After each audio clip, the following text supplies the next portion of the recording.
सुल्तान महमूद गजनवी के दरबार में साइलों और दरख्वास्त गुजारों की भीड़ लगी हुई और एक शख्स हाजिर हुआ। अर्ज करने लगा, हुजूर, मेरी शिकायत निहायत संगीन नौयत की है और कुछ इस किस्म की है कि मैं इसे बरसरे दरबार सबके सामने पेश भी नहीं कर सकता। सुल्तान ये सुनकर फौरन उठ खड़े हुए और साइल को खलवत खाने में ले जाकर पूछा कि तुम्हें क्या शिकायत है। उसने अर्ज किया, हुजूर, एक अरसे से आपके भांजे ने ये तरीका इख्तियार कर रखा है कि वो मुसल्ला होकर मेरे मकान पर आता है, मुझे मार पीट कर बाहर निकाल देता है और खुद जबरन मेरे घर में घुसकर मेरी घरवाली के साथ बदतमीजी करता है। गजनी की कोई अदालत ऐसी नहीं जिसमें मैंने इस जुल्म की फरियाद ना की हो, लेकिन किसी जगह मुझे इंसाफ ना मिला। हर कोई आपके भांजे का सुनकर चुप कर जाता है। जब मैं हर तरफ से मायूस हो गया तो आज मजबूरन जहां पनाह की बारगाहे आलिया में इंसाफ के लिए हाजिर हुआ हूँ। आपकी बेलाग इंसाफ परवरी, फरियाद रसी और रियाया से बेपनाह शफकत पर भरोसा करके मैंने अपना हाल अर्ज कर दिया है। खालिक हकीकी ने आपको अपनी मखलूक का मुहाफिज और निगहबान बनाया है। क़यामत में रियाया और कमजोरों पर मजालिम के नतीजे में आप खुदाए कहार के रूबरू जवाबदेह होंगे। अगर आपने मेरे हाल पर रहम फरमा कर इंसाफ किया तो बेहतर है, वरना मैं इस मामले को मुंतकिम हकीकी के सुपुर्द करके इंसाफ का इंतजार करूंगा। सुल्तान पर इस वाक़े का इतना गहरा असर हुआ कि वो बेख्तियार आबदीदा हो गए और साहिल से कहा, तुम सबसे पहले मेरे पास क्यों ना आए? तुमने नाहक अब तक ये जुल्म क्यों बर्दाश्त किया? साहिल ने अर्ज किया, हुजूर, मैं काफी अरसे से इस कोशिश में था कि किसी तरह बारगाहे सुल्तानी तक पहुंच पाऊं, मगर दरबानों और चौबदारों की रुकावटों ने कामयाब न होने दिया। अल्लाह ही जानता है कि आज भी किस तदबीर से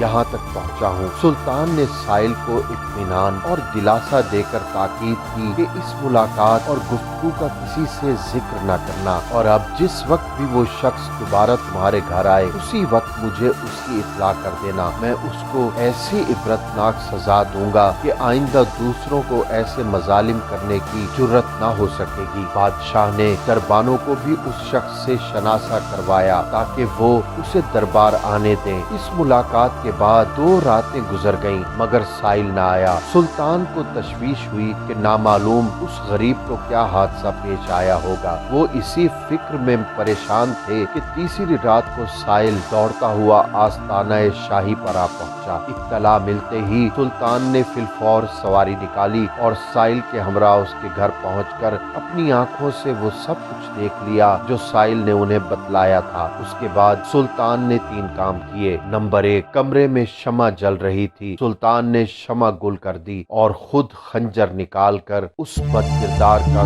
सर उड़ा दिया। नंबर 2, उसके बाद शमा रोशन करवाई। मकबूल का चेहरा देखकर बेसाख्ता सुल्तान की जबान से निकला, अल्हम्दुलिल्लाह। नंबर 3, फिर साहिल से कहा कि पानी लाओ। साहिल जल्दी से पानी लाया तो सुल्तान ने पानी पीकर साहिल से कहा कि अब तुम इत्मीनान से अपने घर में आराम करो। इंशाअल्लाह अब कभी भी तुम्हें कोई तकलीफ ना पहुंचेगी। मेरी वजह से अब तक तुम पर जो जुल्म हुआ, खुदा के लिए उसके लिए मुझे माफ कर देना। शम्मा बुझाने के हवाले से पुरजोर इसरार करने के बाद शाह महमूद गजनवी ने जो तारीखी जुमले बोले, आप भी सुनिए और सोचिए कि अदलो इंसाफ के तराजू पर फैसले करने वाले जज और हुक्मरान अब कहाँ चले गए। शम्मा गुल करने का मकसद ये था कि मुबादा रोशनी में उसका चेहरा देखकर बहन के खून की मोहब्बत मुझे सजा देने से बाज रखे और अल्हम्दुलिल्लाह कहने का सबब ये था कि मकतूल अपने आप को मेरा भांजा बताकर तुम्हें शाही ताल्लुक से मरवूफ करके अपनी ख्वाहिशात नफसानी को पूरा करने के लिए रास्ता साफ करता रहा। खुदावंद करीम का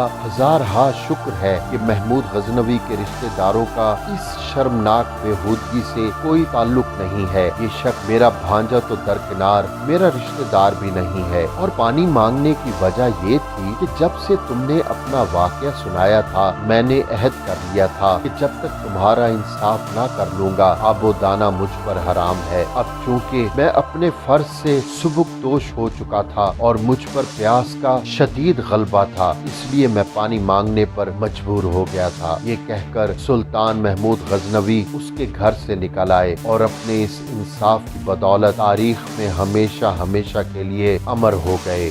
अदाकारा ज़ारा नूर अब्बास के शौहर अदाकार असद सदीकी ने वाज़ेह किया है कि उनकी अहलिया का हमल ज़ाया नहीं हुआ था, बल्कि उनके यहाँ बच्चे की पैदाइश हुई थी, मगर बदकिस्मती से वो फौरन दुनिया से रुखसत हुआ। असद सदीकी ने हाल ही में फौचिया मैगजीन को इंटरव्यू दिया, जिसमें उन्होंने अपने कैरियर समेत ज़ाती जिंदगी पर भी खुलकर बातें की और बताया कि कैसे उनकी शादी ज़ारा नूर अब्बास से हुई थी। असद सदीकी ने एक सवाल के जवाब में बताया कि शादी से कबल ही वो ज़ारा नूर को पसंद करने लगे थे और फिर वो अपने करीबी दोस्तों के हमराह अपना रिश्ता लेकर गए थे। उन्होंने इंकशाफ किया कि ज़ारा नूर अब्बास का हाथ मांगने उनके साथ अदाकार यासिर हुसैन, गुलकार आसिम अजहर और अदाकारा सज्जल अली गए थे। असद सदीकी ने बताया कि ज़ारा नूर अब्बास की खाला बुशरा अंसारी ने भी उनका साथ दिया और उन्होंने